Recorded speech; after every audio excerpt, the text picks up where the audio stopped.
నమస్తే. ఇటీవల చూస్తున్నాం కేటీఆర్ వరుసగా ప్రెస్ మీట్లతోటి తాను వెళ్తున్నటువంటి మీటింగ్లో ముఖ్యంగా అధికార కాంగ్రెస్ పార్టీని టార్గెట్గా చేసుకొని ముఖ్యమంత్రి రేవంత్ రెడ్డి అలాగే రాహుల్ గాంధీని టార్గెట్గా చేసి మాట్లాడుతున్నటువంటి తీరు కనపడతా ఉంది. దానికి ప్రత్యక్షంగా నిరుద్యోగుల సంబంధించిన అంశాన్ని ముంగడపెట్టి 2 లక్షల ఉద్యోగాలను చెప్పినటువంటి రేవంత్ రెడ్డి అలాగే రాహుల్ గాంధీ సైతం కూడా అధికారం లేనటువంటి రాష్ట్రాలలో రాజ్యాంగాన్ని పట్టుకొని తిరుగుతున్నటువంటి రాహుల్ గాంధీ ఇలా మరి నిరుద్యోగులపైన పెడుతున్నటువంటి కేసులు కావచ్చు, లాఠీ చార్జీల గురించి ఎందుకు మాట్లాడట్లేదు అని చెప్పేసి నిలదీస్తున్నటువంటి సందర్భం కనబడతా ఉంది. అంతేకాకుండా సొంతగా రేవంత్ రెడ్డి సొంతగా ఎలక్షన్ అఫిడవిట్ను కూడా నింపలేనటువంటి ఒక అసమర్థత అయినటువంటి ఒక ముఖ్యమంత్రి ఇలా రాష్ట్రానికి దాపరించడం ఇది తెలంగాణ ప్రజలు చేసుకున్నటువంటి ఒక దౌర్భాగ్యం అని చెప్పేసి కించరపరుస్తూ మాట్లాడినటువంటి మాటలు కూడా చాలా కనబడతా ఉన్నాయి. అలాగే పెద్ద సుదర్శన్ రెడ్డికి సంబంధించినటువంటి అంశాన్ని కూడా మాట్లాడుకోవాల్సినటువంటి అవసరం ఉంది. సో చాలా రోజుల కానించి మాట్లాడదామని చెప్పేసి అనుకున్నప్పటికీ అందుబాటులో లేడు గజ్జల కాంతం గారు. ఈరోజు మన స్టూడియోలో ఉన్నారు. అన్న నమస్తే. సో ముందుగా ఒక సవాల్, మీ ముఖ్యమంత్రి రేవంత్ రెడ్డి కనీసం తన అఫిడవిట్ని కూడా నింపలేనటువంటి స్థితిలో ఉన్నాడు. నకలు కొట్టి పాస్ అయింది కావచ్చు, అంటే నకలు కొట్టి పాస్ అయిందా లేకపోతే కాపీ కొట్టి పాస్ అయిపోయిందా అన్నటువంటి తీరుగా ఇలా కేటీఆర్ మాట్లాడుతూ మీ ముఖ్యమంత్రిని అంటున్నటువంటి మాటలు కనబడతా ఉన్నాయి. అసలు అంటే కొంతమందికి కూడా క్లారిటీ లేదు, ముఖ్యమంత్రి అసలు ఏం చదువుకున్నాడో అనేది కూడా నాకు కూడా డౌటే అని చెప్పేసి కేటీఆర్ అంటున్నటువంటి మాటలకు మీరేం సమాధానం చెప్తారు? అంటే కేటీఆర్ అంటోడు వానికి అవగాహన ఉండి మాట్లాడుతుండా, వాడు లేక మాట్లాడుతుండో తెలియదు. ఇప్పుడు ముఖ్యమంత్రి ఏం చదువుకున్నాడు? నువ్వు మాజీ మంత్రివి, నువ్వు ఎమ్మెల్యేవు, నీకు చట్టాల గురించి తెలియదు, రాజ్యాంగం గురించి కూడా తెలియనటువంటి మూర్ఖుడు కేటీఆర్ అంటాడు. నువ్వు వాస్తవం. నీవు వాస్తవానికి ఇదే మీ అయ్యే చదివిపించిండు, చదువుకున్నావు, అమెరికా పోయిండు, ఆడ జీతం చేసుకుంటూ బతికినావు, ఇంకో దగ్గర నౌకరీ చేసుకుని బతికినావు. అది మొదలు గుర్తుపెట్టుకో. ఆ నుండి ఇక్కడికి వచ్చినావు, తెలంగాణ సెంటిమెంట్ని అడ్డం పెట్టుకుని మీ ఇంటి నలుగురు పదవులు తీసుకుని తెలంగాణ సెంటిమెంట్ మీద మీరు పదవులు వచ్చినాయి, రాష్ట్రంలో అధికారం వచ్చింది. అది నెంబర్ 1 గుర్తుపెట్టుకో కేటీఆర్. మా ముఖ్యమంత్రి రేవంత్ రెడ్డి గారి చదువు గురించి తెలుసుకోలేదు అంటే నీ అంత మూర్ఖుడు రాష్ట్రంలో రాజకీయ అవగలేని మూర్ఖుడు ఎవడన్నా ఉన్నాడా? నీ అంత మూర్ఖుడైతే వాళ్ళు లేడు. అసలు నువ్వు ఏం చదివినవరా భయ్? నాకు అర్థం కాలే. నువ్వు ఏం రాజకీయాలు చేసినవరా భయ్? నువ్వు రాష్ట్ర మంత్రిగా ఉండి మా ముఖ్యమంత్రి రేవంత్ రెడ్డి గారు ఏం చదివిండో కూడా నువ్వు తెలియనటువంటి మూర్ఖునివి. ఇక నువ్వేం రాజకీయాలు చేస్తావురా భయ్? నాకు అర్థం కాదు. అరే, మా ముఖ్యమంత్రి కష్టపడి రైతు కుటుంబం, అది వాళ్ళ తండ్రి రైతు కుటుంబం కష్టపడి గ్రామ స్థాయి నుంచి వెళ్ళి చదువుకుంటూ హాస్టళ్ళ నుండి చదివిండు. కష్టపడి చదువుకుంటూ వచ్చిండు కాబట్టి చదువు అయిపోయిన తర్వాతనే ఏదో చిన్న బిజినెస్ చేసుకొని ఆయన బిజినెస్ చేసుకుంటూ బతికిండు. ఆయన గ్రాడ్యుయేషన్ అయిపోయింది.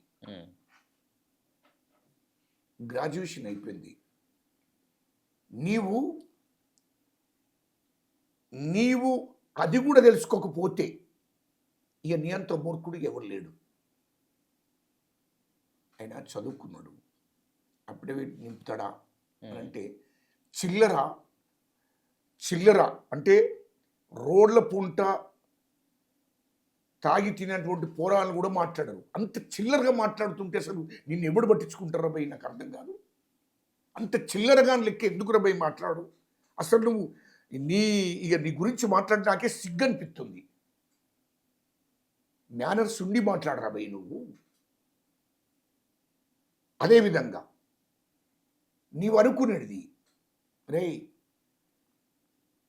చదువుకున్నాను చెప్పుకున్నా కాదరా, చదువుకున్న సంస్కరణ ఉండాలి, ఉమ్, ఆలోచన ఉండాలి. అసలు నువ్వు ఎట్లా మంత్రి అయినవరా నువ్వు ఈ రాష్ట్రానికి? ఇటువంటి అవగాహన లేనటువంటి వాడు, పూర్తిగా పరిజ్ఞానం లేనటువంటి మూర్ఖుడు, రాజకీయ పరిజ్ఞానం లేనటువంటి వాడు, రాజ్యాంగం గురించి తెలియనటువంటి వాడు నువ్వు ఎట్లా మంత్రి అయినవారు ఈ రాష్ట్రానికి? ఏం చిల్లర మాటలు రవి, ఏం చిల్లర మాటలు? మా ముఖ్యమంత్రి మా రేవంత్ రెడ్డి గారు జడిపిటీసీగా ఉమ్, సొంత కాళ్ళ మీద నిలబడ్డాడు.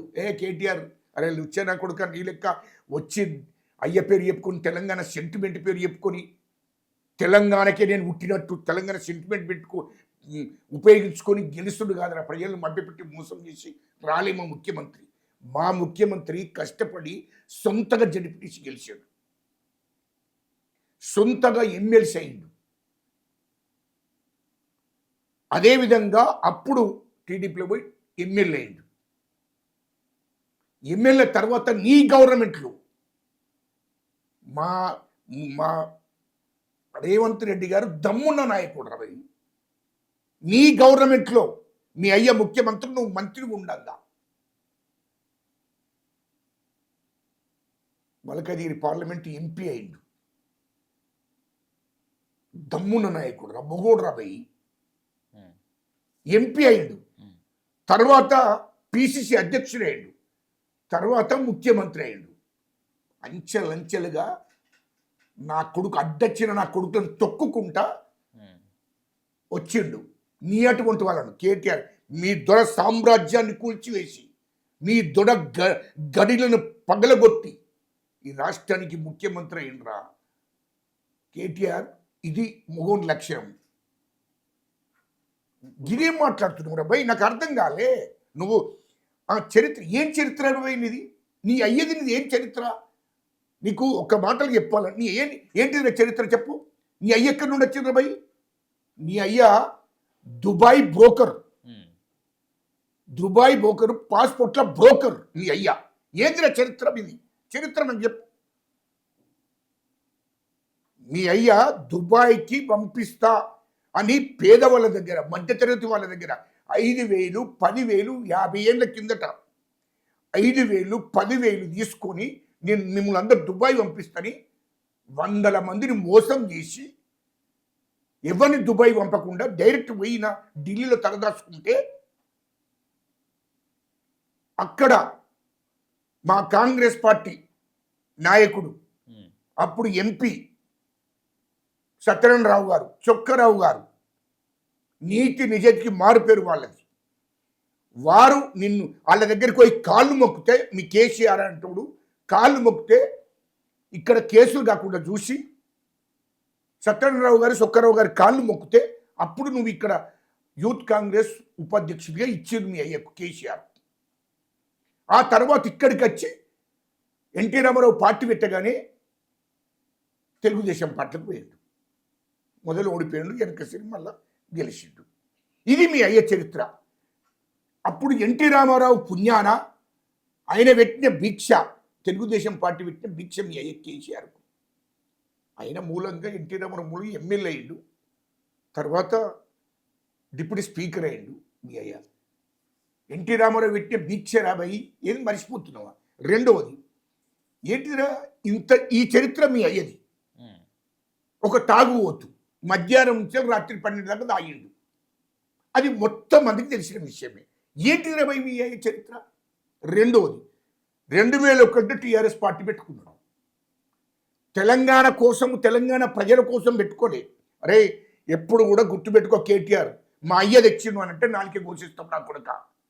నీ అయ్య నీ ఇంటి కోసం పెట్టిండు పార్టీని. నీ ఇంటి కోసం. మేం ఈ రాష్ట్రంలో వెలుమలం ఎందుకు పరిపాలన చేయకూడదు, ఎప్పటికైనా రాష్ట్రాన్ని మేము మొత్తం తెలంగాణ సెంటిమెంట్ చెప్పి ప్రజలను మభ్యపెట్టి మోసం చేసి మేము అధికారంలోకి రావాలని లక్ష్యంతో పార్టీ పెట్టుకున్నాడు. పార్టీ పెట్టుకొని అంటే మా ముఖ్యమంత్రికి మీకున్న తేడా చెప్తున్నా నేను. 2001 టీఆర్ఎస్ పార్టీ పెట్టుకున్నాడు. పెట్టుకొని మొత్తం మన దగ్గర టీఆర్ఎస్ పార్టీ తెలంగాణ సెంటిమెంట్ని అడ్డు పెట్టుకొని అందరి దగ్గరికి పోయిండు, కాళ్ళు మొక్కాడు, అందరు రమ్మన్నాడు టీఆర్ఎస్ పార్టీకి, అందరిని ఉపయోగించుకున్నాడు. ఒక దాదాపు 100 నుంచి 200 మంది నాయకులను వాళ్ళని బజార్ పాలు చేసాడు. 2001 నుంచి ఆయన 2014 దాకా 2023 వరకు ఎంతమందిని ఉపయోగించుకోవాలని అంతమందిని ఉపయోగించుకున్నాడు. టైగర్ నరేందర్ ఎవరు, బీజేపీ, నువ్వు రా, ఆయనను మోసం చేసిండు హైదరాబాద్ సిటీ. ఆ తర్వాత విజయశాంతిని నువ్వు తల్లి తెలంగాణను మొత్తం మూసేసుకొని ఆ పార్టీని దాంట్లో విలీనం చేసి నువ్వు రా అని చెప్పిండు. ఆ నాయకు రవీంద్ర నాయక్ ఆయనను రమ్మన్నాడు. తర్వాత ఇట్లా మొత్తం మంది ఒక దాదాపు 100 నుంచి 200 మంది ఎస్సీలను, ఎస్టీలను, బీసీలను, రెడ్లను అనేక మందిని కూడా నీ పార్టీ బలోపేతం కోసం వాళ్ళందరినీ మభ్యపెట్టి మోసం చేస్తే వాళ్ళందరూ రోళ్ల పాలయ్యారు. ఇన్నాయ కాదు నుండి మొదలుకుంటే ఇంతమందిని మోసం చేసి నీ టీఆర్ఎస్ పార్టీని బలోపేతం చేసుకోవడానికి ఇంతమందిని బలి తీసుకున్నాడు. చివరికి వస్తే జయశంకర్ గారు పాపం పూజలు పెద్దలు, త్యాగశీలి, అటువంటి మహానుభావుని కూడా ఇంట్లోకి పిలిచి చర్చించుకున్నాక తాగి ఉన్నాడు అప్పుడు కేసీఆర్. రాత్రి రామ్మని చెప్పి పిలిచి కుర్చీ మీద కూర్చున్న కుర్చీని అంతే పాపం ఆయన ఎల్లెలక పడ్డాడట్టు. అక్కడ పడితే ఆయన లేబట్టి ఇమీడియట్లీ అక్కడ దగ్గరున్న నాయి నరసింహరెడ్డి వీళ్ళు ఇమీడియట్లీ ఆయన కిందికి తీసుకొచ్చి దించి ఇంటికి ఆటో ఇచ్చి పంపించారు. ఏందిరా చరిత్ర? మీరు జయశంకర్కు నివాళులు మీ అయ్య అర్పిస్తే ఆయన ఏడుస్తారు భయ్. ఆనాడు స్వర్గములుండి కూడా ఏడుస్తాడు జయశంకర్. ఇప్పుడు ఆయనే ఆత్మ ఘోషిస్తుందట, ఆత్మ ఘోషించు మరోసారి కేసీఆర్ ముఖ్యమంత్రి అయితేనే ఆయన ఆత్మ శాంతిస్తుంది. అరే దొర ముఖ్యమంత్రి అయితే ఆయనకు ఆత్మ ఎట్లా శాంతిస్తుందిరా? 3 లక్షల కోట్లు దోసుకున్నారు. హైదరాబాద్ చుట్టూ 30,000 ఎకరాల భూమిని దానికోసం తీసుకొచ్చి మీ కేటీఆర్, కేసీఆర్, హరీష్ రావు పేర్ల మీద, బినాం పేర్ల మీద చేసుకొని తెలంగాణ మొత్తం దోసుకున్నోళ్ళు 1200 మంది బిడ్డలు అమరవీరుల పునాదుల మీద తెలంగాణ వస్తే ఇప్పుడు ఈ 1200 మంది అమరవీరుల కుటుంబాలను పరామర్శించలేదు. 10 ఏళ్ళు అధికారులు ఉండి కేటీఆర్ అంటాడు మంత్రిగా ఉండి 1200 మంది కుటుంబాలను ఎవరిని పరామర్శించలేదు. అమరవీరులు తెలంగాణ కోసం త్యాగం చేసినటువంటి బిడ్డలు. ఆయనకు ఆత్మ ఎట్లా ఘోషిస్తుంది? ఒక దుర్మార్గులు ఈ రాష్ట్రాన్ని పరిపాలిస్తారు. తెలంగాణ వస్తే ఇంటికో ఉద్యోగం వస్తుంది అని కలలుగన్నాడు జయశంకర్ గారు. ఇంటికో ఉద్యోగం ఇచ్చినారా? మీ నలుగురికి 5గురికి మీకు ఉద్యోగాలు వచ్చినాయి తప్ప ఈ తెలంగాణ రాష్ట్రంలో ఇంటికో ఉద్యోగం అన్నారు. ఇచ్చినారా? నా కొడుక, లుచ్చనా కొడుక, ఏమనుకుంటున్నావు? తమాషా మాట్లాడుతున్నావా? అబద్ధాలు మాట్లాడుతున్నావా? జయశంకర్ గిట్ట ఉట్టిన ఎవరన్నా నా కొడుక? తమాషా చెప్తున్నావా? బీసీ బిడ్డ నీ అయ్య రాకముందే తెలంగాణ కోసం పునాది వేసిన జయశంకర్, కొండ లక్ష్మణ్ బాపూజీ గారు, నువ్వు రాకముందే, మీ అయ్య రాకముందే తెలంగాణ వాదనెత్తుకున్న మహానుభావుడు జయశంకర్ గారు. గాళ్ళ గురించి నువ్వు ఆత్మ ఘోషించాలి. ఏమిటి ఆత్మ ఘోషించడానికి? 1200 మంది బిడ్డలు, ఎస్సీలు, ఎస్టీలు, బీసీలు, రెడ్లు చనిపోతే వాళ్ళని పరామర్శించలేదు నీవు, కేసీఆర్ కానీ, కేటీఆర్ కానీ, హరీష్ రావు అన్నట్టు ఎవరు వాళ్ళ ఇళ్ళని పరామర్శించలేదు. వాళ్ళ ఆర్థిక స్థితిగతులను చూడలేదు. వాళ్ళ ఏం జరుగుతుందో, వాళ్ళ కుటుంబాలలో బిడ్డలు పోగొట్టుకున్నారు, ఏం జరుగుతుందని కనీసం మందలియలేదు. వీళ్ళు ఇచ్చా నా కొడుకులా? ఆయనకి ఆత్మ ఘోషిస్తుందా? 3 లక్షల కోట్ల రూపాయలు దోసుకున్నాను 2014 కన్నా ముందు. అరే కేటీఆర్, నీ ఆస్తి ఎంతరా? నీ అయ్య ఆస్తి ఎంతరా? కేసీఆర్ ఆస్తి, హరీష్ రావు ఆస్తి ఎంతరా చెప్పు ప్రజలకు. ఇప్పుడు 2014 మీరు అధికారంలోకి వచ్చినప్పటి నుండి 10 ఏళ్ళు 30,000 ఎకరాల భూమి ఎక్కడి నుండి వచ్చిందిరా మీకు? హైదరాబాద్ చుట్టూ ఒక షాద్నగర్లే 1400 ఎకరాల భూమి వారి బినాం పేరు మీద ఉంది. కంపెనీలు ఎక్కడి నుండి వచ్చినాయి? హైదరాబాద్ చుట్టూ.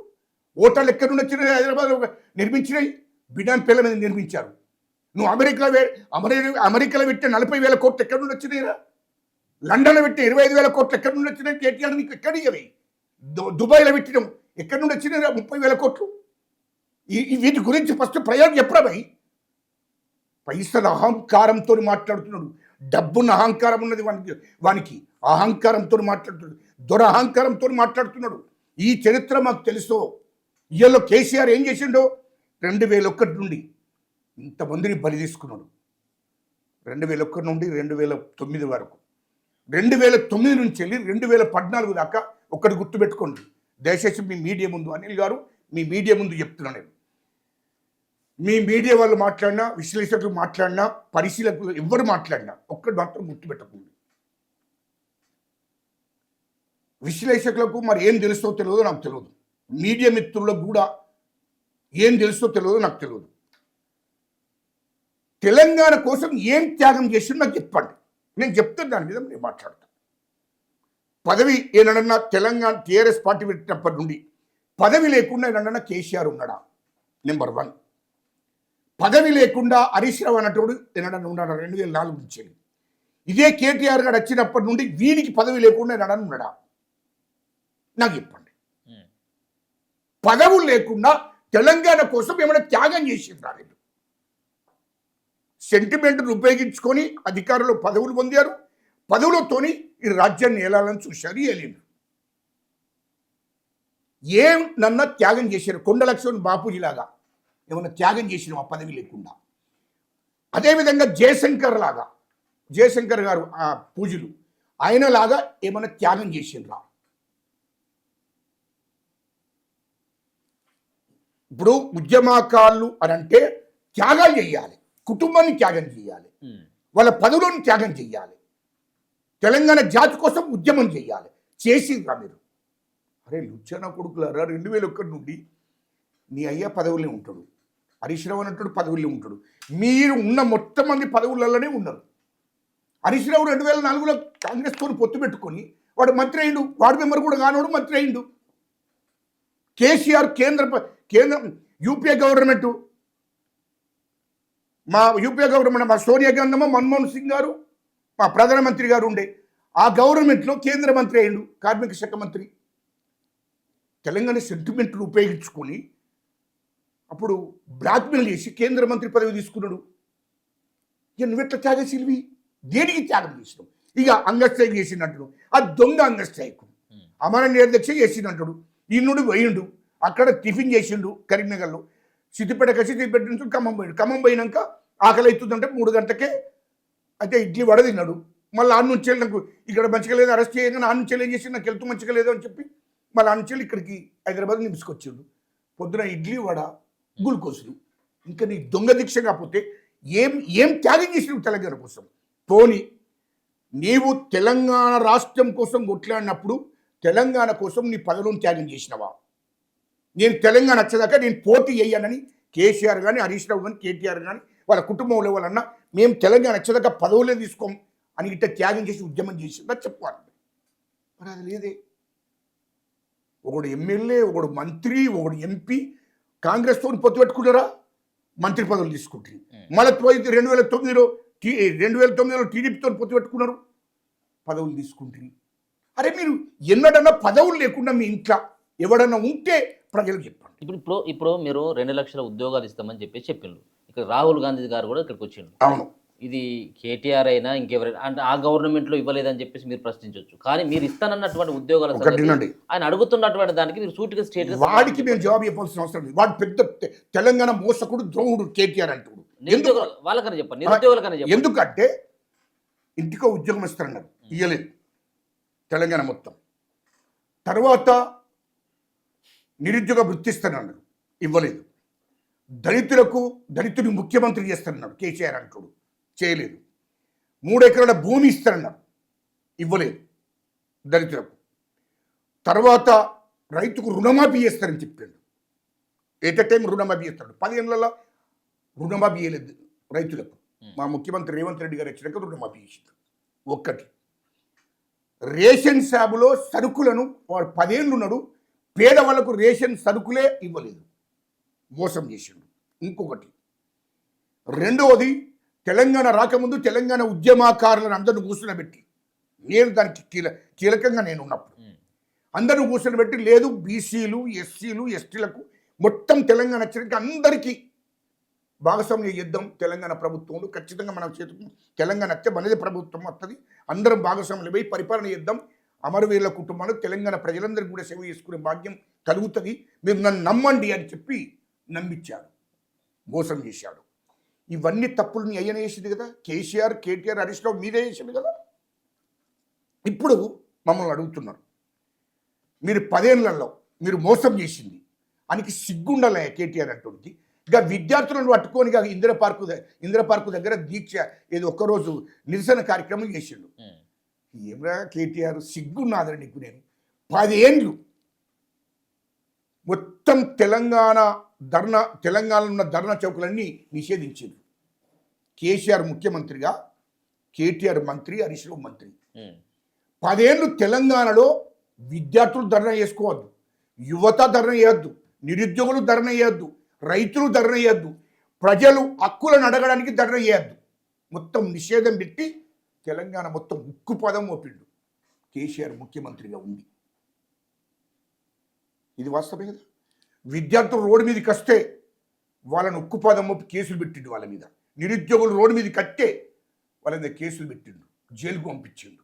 రైతులు నాకు గిట్టుబాటు ధరిస్తలేరని అది చేస్తే వాళ్ళని తీసుకుపోయి బెడీలేసి, ఖమ్మంలో బెడీలేసి జైలుకు పంపించిండు. ఓకేనా అన్నప్పుడు ఇవన్నీ చేసినప్పుడు ఇదంతా నీకు గుర్తున్నది కదా అన్నప్పుడు ఇవన్నీ నిషేధించారు కదా.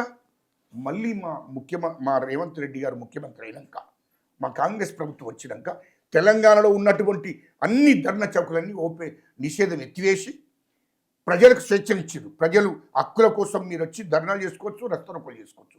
నిరుద్యోగ యువత, విద్యార్థులు, రైతులు ఎవరన్నా ప్రజాస్వామ్య పద్ధతిలో మీరు ఎవరన్నా ధర్నాలు, రస్తారోకోలు చేసుకోమని చెప్పి అందరికీ స్వేచ్ఛనిచ్చాడు.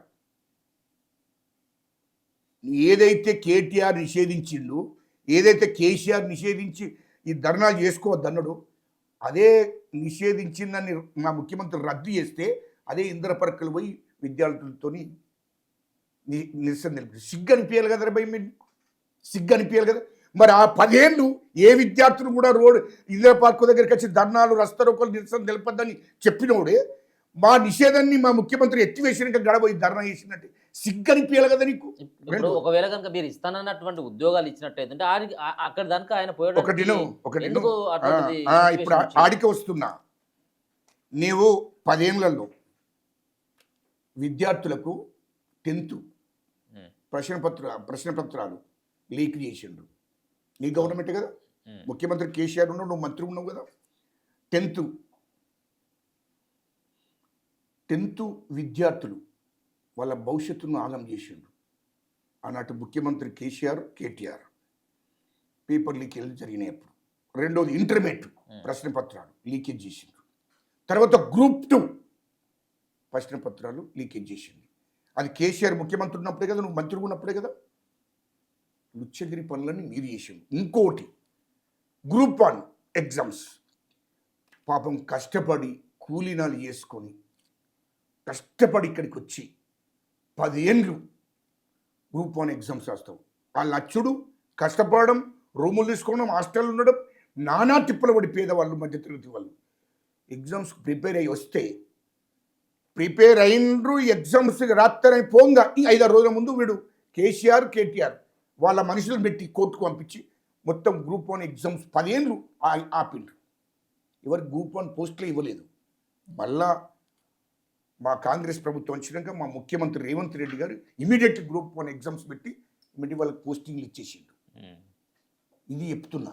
రెండవది, వాళ్ళ గురించి మాట్లాడే అర్హత కేటీఆర్ అనుకుందా? తెలుసో తెలియక పొలగాన్ని వచ్చిన ఇందిరా పార్కు గారికి వీనికి మాట్లాడే అర్హత ఉంది అని నేను అంటున్నా. ఒక్కటి, నీవు 10 ఏళ్ళు ఎన్ని లక్షల ఉద్యోగాలు ఇచ్చిన ఉన్నాడు? నిరుద్యోగులకు, విద్యార్థులకు, యువతకు ఎన్ని లక్షల ఉద్యోగాలు ఇచ్చిన ఉన్నాడు? 2 లక్షల ఉద్యోగాలు. 2 లక్షలు 10 ఏళ్ళ పచ్చి అబద్ధాలు. అది కూడా నువ్వు 65,000 70,000 ఉద్యోగాల కన్నా ఎక్కువ ఇవ్వలేదు. 2 లక్షల ఉద్యోగాలు 10 ఏళ్ళలో ఇచ్చినావు. మేము వచ్చినాక 2 సంవత్సరాలు కానే లేదు. గ్రూప్ 1 ఎగ్జామ్స్ రాస్తే వెంటనే వాళ్ళకి పోస్టింగ్లు ఇచ్చారు మా ముఖ్యమంత్రి గారు. వెంటనే 2 సంవత్సరాలు కాలేదు, 67,000 ఉద్యోగాలు, 67,000 నుంచి 70,000 ఉద్యోగాలు మా ముఖ్యమంత్రి గారు ఇచ్చారు. 2 సంవత్సరాలన్నర లోపే. మాది ఇంకా 10 సంవత్సరాలు కాలేదు కదా, ఇంకా 5 సంవత్సరాలు కాలేదు కదా, ఇస్తానన్నాం. ఇంకా 2 సంవత్సరాలు ఓపిక పట్టాలి కదా. ఇప్పుడు మళ్ళా 7,000 చిల్లర పోలీసు ఉద్యోగాలు ఇవ్వడానికి నోటిఫికేషన్ జారీ చేస్తున్నాడు. ఇంకా 2 సంవత్సరాలన్నర మాకు బాకీ ఉంది కదా. మీరు సంవత్సరానికి 2 లక్షల ఉద్యోగాలు అన్నారు, అది మర్చిపోతున్నారు మాట. ఇటేను సంవత్సరానికి ఉద్యోగాలు రెండు మేము ఇక 10 సంవత్సరాలు కాలేదు. మాది ఇక్కడ ఉన్నటువంటి మొత్తము మొత్తం కేసీఆర్ రాష్ట్రాన్ని నాశనం చేసి 8,11,000 కోట్లు అప్పు చేసిపోయిండు. దాన్ని సరి చేసుకుంటూ వచ్చాం. అప్పుడు కూడా తెలుసు కదా, మేము మేనిఫెస్టో పెట్టేటప్పుడు సరి చేసుకుంటూ వచ్చాం. అందుకోసమే మేము ఇప్పుడు ఇక్కడ మేము దీని సిచ్యువేషన్ చూసుకుంటేనే నువ్వు 10 ఏళ్లలో నువ్వు 2 లక్షలు వాళ్ళతో కంపేర్ ఎందుకు? కంపేర్ కాదు చెప్తున్నాను. వాళ్ళు చేయలేదు కాబట్టి కాబట్టి మేము ఇప్పుడు ఏం చేస్తున్నాము, మేము ఇస్తున్నాము 100% ఇస్తాడు.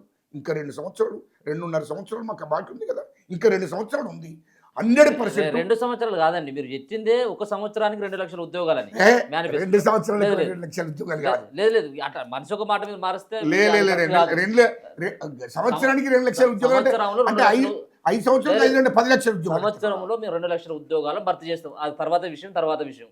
ఇప్పుడు మళ్ళీ 2వ సంవత్సరం ఇస్తారా లేదనేది కాదు, మేము సంవత్సరంలో 2 లక్షల ఉద్యోగాలు భర్తీ చేస్తాం అనేది మీ హామీ. మేము ఇప్పుడు 70,000 ఉద్యోగాలు ఇచ్చినాం అబ్బా.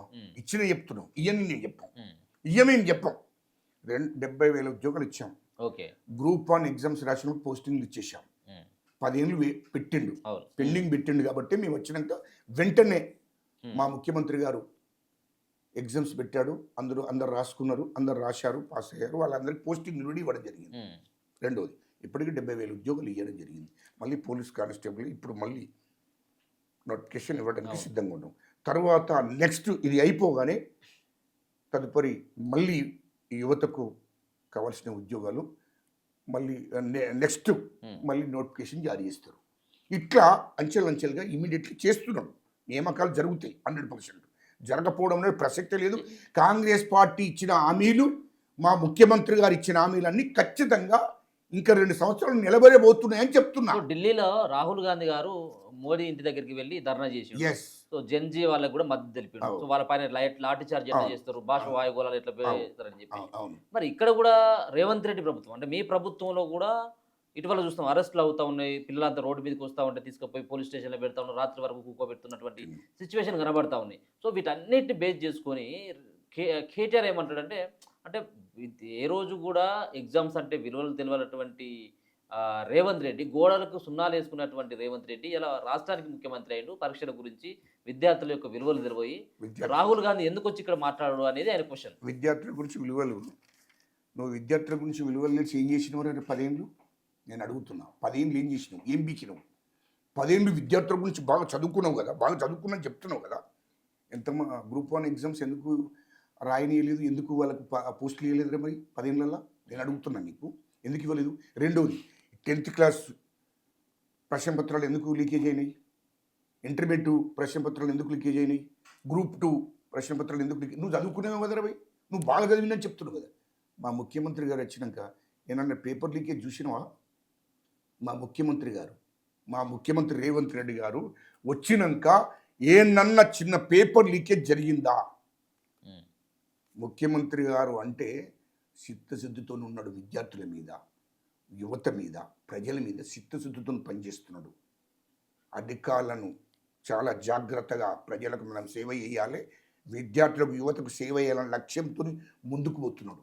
ఇంకోటి ఏంటి ఏమన్నాడు?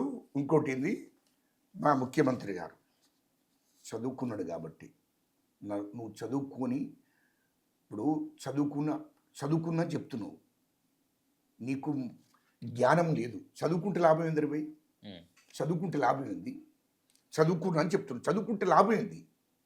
నీకు అవగాహన లేదు, నీకు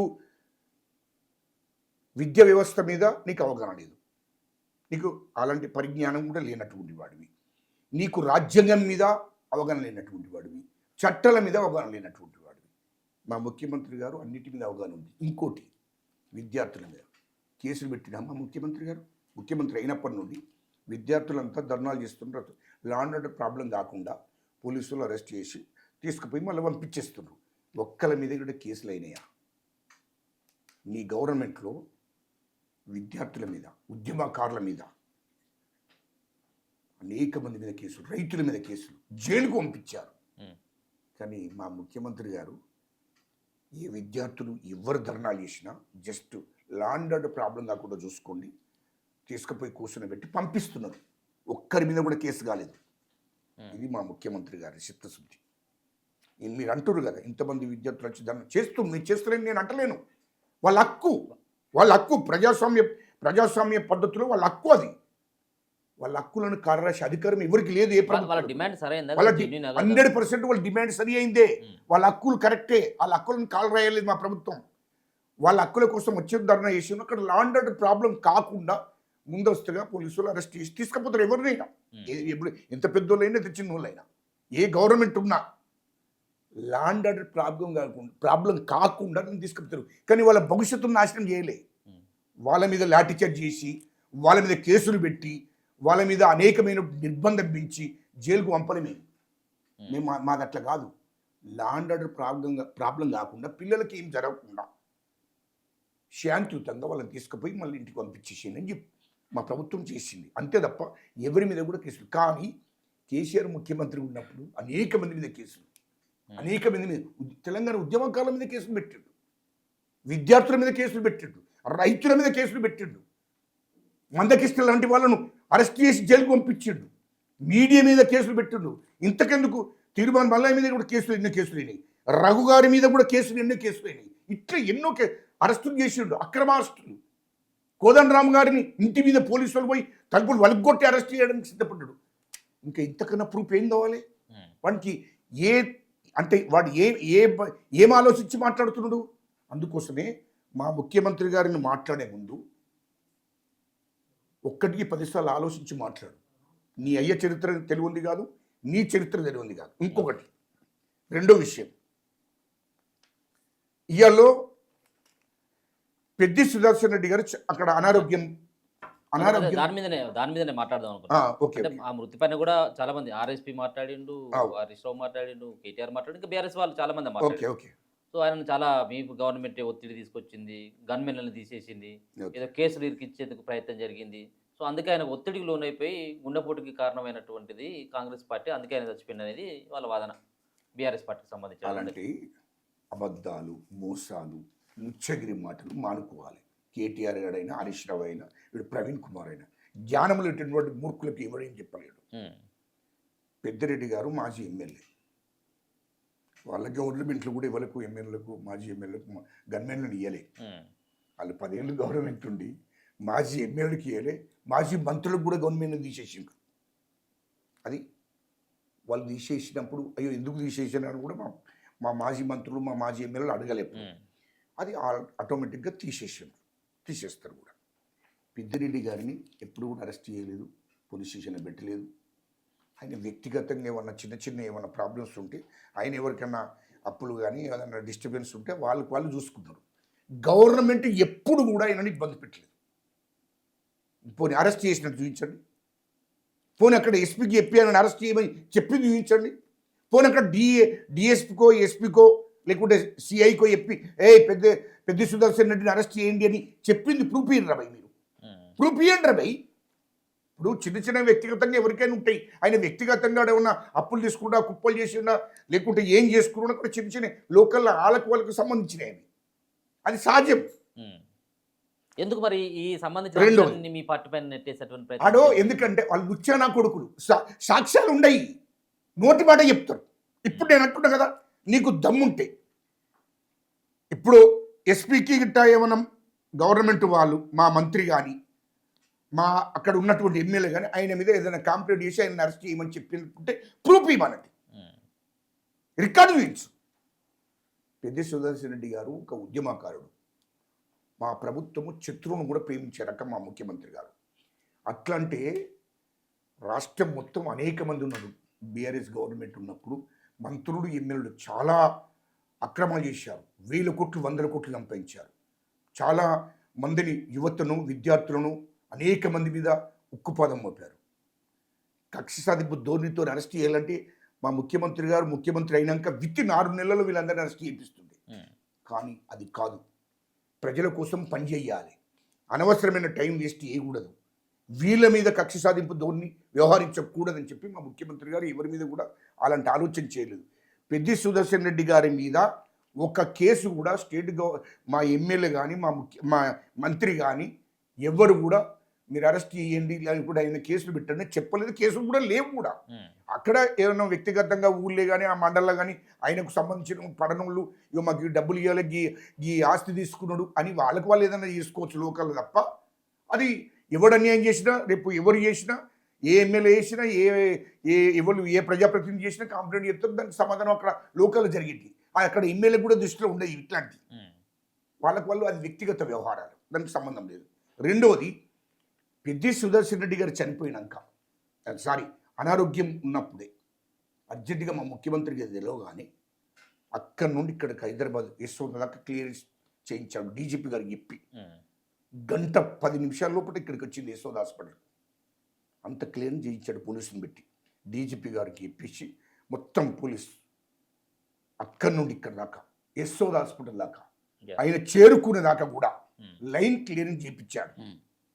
చేపించి యశోద హాస్పిటల్ డాక్టర్లకు చెప్పడం జరిగింది మా ముఖ్యమంత్రి గారు, ఆయన చాలా జాగ్రత్తగా చూసుకోండి, ఆయనకి ఏ ట్రీట్మెంట్ ఎంత ఖర్చైనా మా ప్రభుత్వం భరిస్తుంది అని మా ముఖ్యమంత్రి రేవంత్ రెడ్డి గారు చెప్పారు.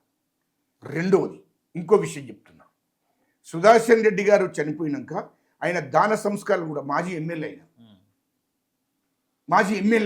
ఆయన దాన సంస్కారాలు కూడా ప్రభుత్వ లాంఛనాలతో జరిగింది. మా ముఖ్యమంత్రి గారు ఆదేశాలు ఇచ్చారు, ప్రభుత్వ లాంఛనాలతో నీకు తెలంగాణ ఉద్యమకారుడు కాబట్టి ప్రభుత్వ లాంఛనాలతో దాన సంస్కారం చేయమని చెప్పారు. అది మా ముఖ్యమంత్రి గారు నీతి నిజాయితీ. రెండవది, కేసీఆర్ శత్రువే అయినా అప్పటికి కూడా ఆయన హాస్పిటల్ పడితే మా ముఖ్యమంత్రి గారు పరామర్శించారు. రెండవది, నేను ఒకటి అడుగుతా, దానికి కేటీఆర్ అంటాడు, అరే నిజమైనటువంటి మనిషివైతే ఈ గాడివైతే వదిలేస్తా, నువ్వు నిజమైన మనిషివైతే దీనికి జవాబు చెప్పు, ఇదే మీడియాకు జవాబు చెప్పు. సాయన్న కంటోన్మెంట్ సాయన్న 6 సార్లు ఎమ్మెల్యే, మచ్చలేని నాయకుడు, 6 సార్లు ఎమ్మెల్యే మచ్చలేని నాయకుడు. ఇదే కేసీఆర్ ఎన్నిసార్లు గెలిచిండో సాయన్న కూడా అన్నిసార్లు గెలిచిండు. మచ్చలేని నాయకుడు, ఆయన ఎమ్మెల్యే ఉండి చనిపోయిండు. నేను ప్రభుత్వ లాంఛనంతో ఎందుకు దాన సంస్కారం చేయలేదు మీరు? దానికి జవాబు చెప్పు కేటీఆర్, అంతే, దానికి జవాబు చెప్పు. రెండవది, ఆయన బిడ్డ ఆయన స్థానంలో పోటీ చేసి చనిపోయింది, ఓకే, ఆమెకు దాన సంస్కారాలు మరి ప్రభుత్వ లాంఛనంతో చేసిండ్రా? చేయలేదు. సాయి చందు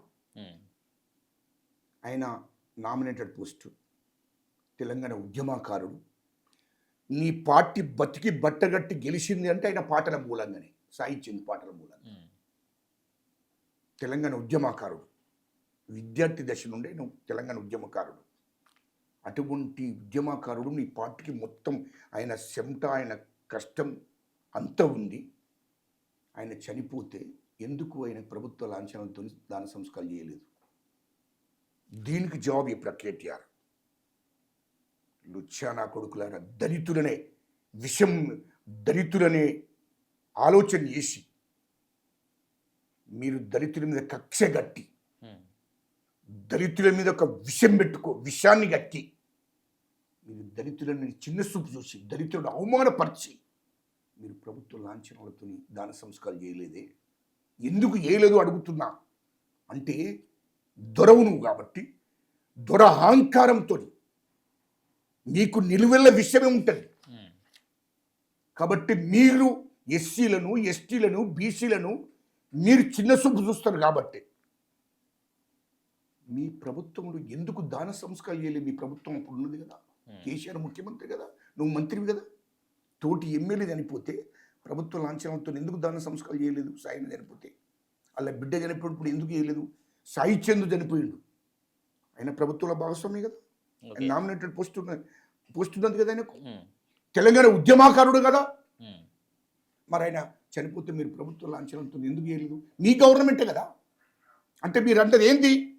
తెలంగాణ ఉద్యమకారులను అవమానపరిచాడు, తెలంగాణలో దళితులను అవమానపరిచాడు, అనగారిన కులాలను అవమానపరిచాడు. మీ చరిత్ర తెలియదు. మీరు మాట్లాడతారా భయ్?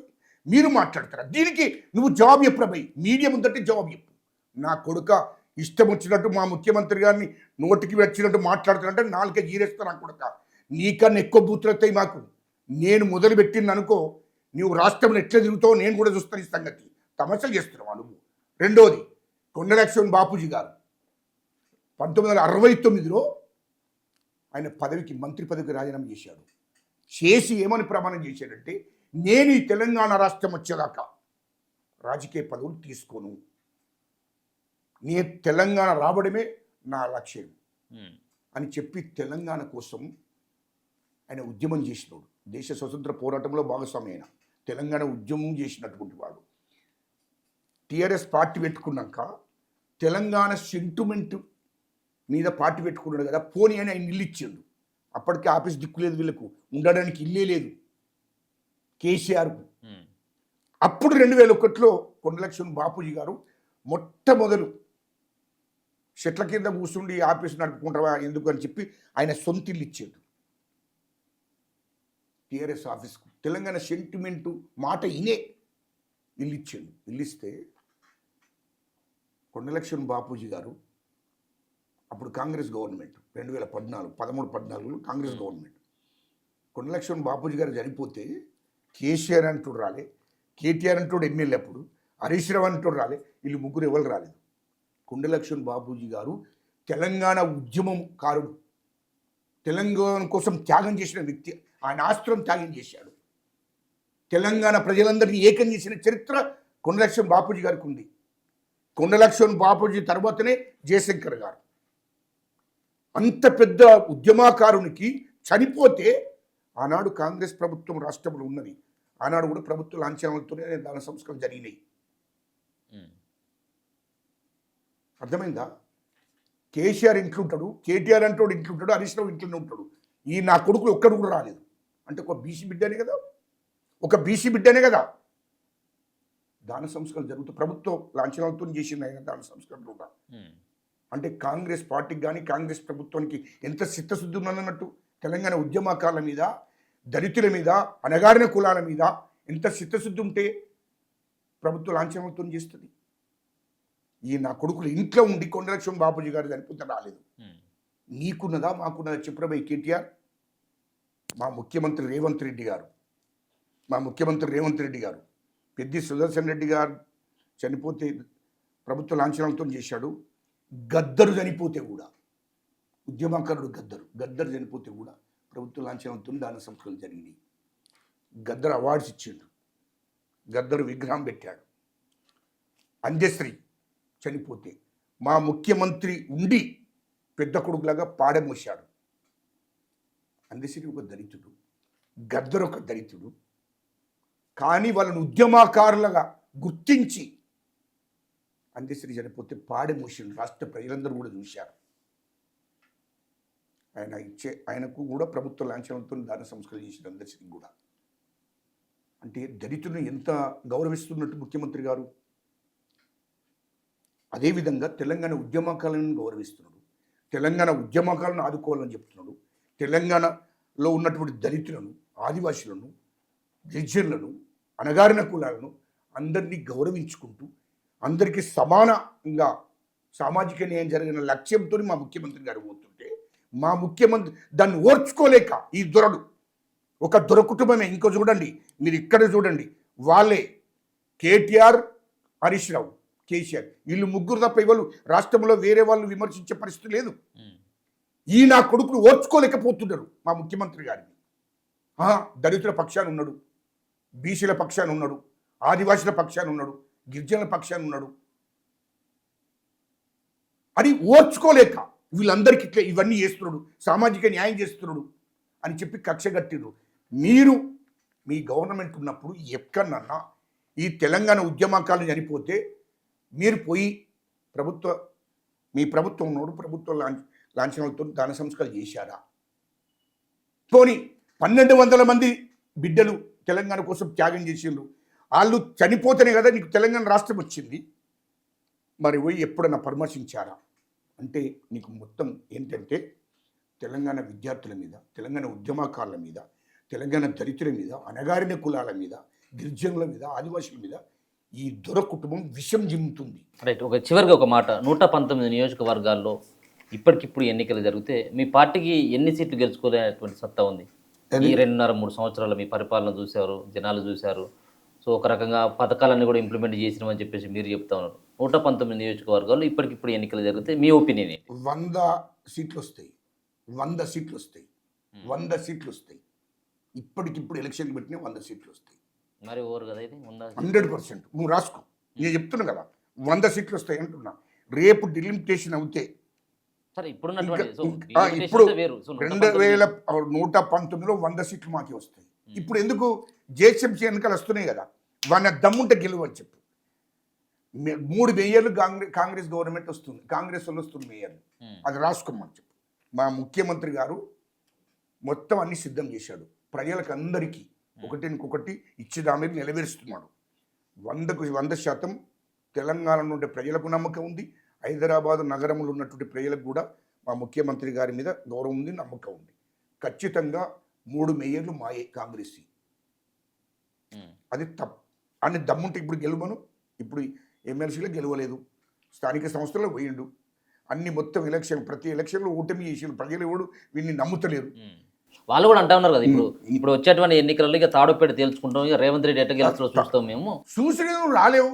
ఇప్పుడు మీరు మీ కుటుంబమే కదా, 20 కూడా గెలవరట మీ పార్టీ, 20 కూడా గెలవరు, మీ కుటుంబమే కదా. ఇప్పుడు దొరల మధ్యలో 199% ఉన్న ఎస్సీ ఎస్టీ బీసీ మైనార్టీలు రెడ్ల మధ్యలో యుద్ధం. ఇప్పుడు 0.5 కూడా లేరు దొరలు. మీ మధ్యలో మా మధ్యలో యుద్ధం రా భయ్. రేపు చూద్దాం రా, దొరగెళ్తాడా లేకుంటే 199% ఉన్న మా ప్రజలు గెలుతారా చూపిస్తాం మేము. హైదరాబాద్లో 3 మేయర్లు మాయే వస్తున్నాయి కాంగ్రెస్ పార్టీ, అది చూసుకోమని చెప్తున్నాడు. Thank you so much. So మొత్తానికి ఇది కేటీఆర్ మాట్లాడుతున్నటువంటి మాటలు కేవలం రాజకీయ లబ్ధి కోసం మాట్లాడుతున్నటువంటి మాటలకి నేను చూడాలి తప్పించి అలా నిరుద్యోగుల కోసం, నిరుద్యోగుల పోరాటం అని చెప్తున్నటువంటి కేటీఆర్ మాటలు నమ్మాల్సినటువంటి అవసరం లేదు. కావాలని చెప్పేసి ఇక్కడ ముఖ్యమంత్రి రేవంత్ రెడ్డి పైన బురజల్లేటువంటి ప్రయత్నం చేస్తున్నటువంటి కేటీఆర్కి ప్రజలే తగినటువంటి గుణపాఠం నేర్పుతారన్నటువంటి అంశంతో పాటు రానున్నటువంటి భవిష్యత్తులో మళ్ళీ మాదే అధికారం 119 నియోజకవర్గాల్లో ఖచ్చితంగా గెలిచేది 100 సీట్లకు పైన కాంగ్రెస్ పార్టీని మళ్ళీ అధికారం చేపట్టడంతో పాటు రానున్నటువంటి జిహెచ్ఎంసీ ఎన్నికల్లో సైతం కూడా మా తడాకేంటో చూపించడానికి సిద్ధంగా ఉన్న 3 మేయర్ పీఠాలను సైతం కూడా కాంగ్రెస్ పార్టీ గెలుచుకుంటుందన్నటువంటి ధీమాని గజలకందంగా అయితే తెలియజేస్తున్నారు. చూస్తూనే ఉండండి మన తల్లి.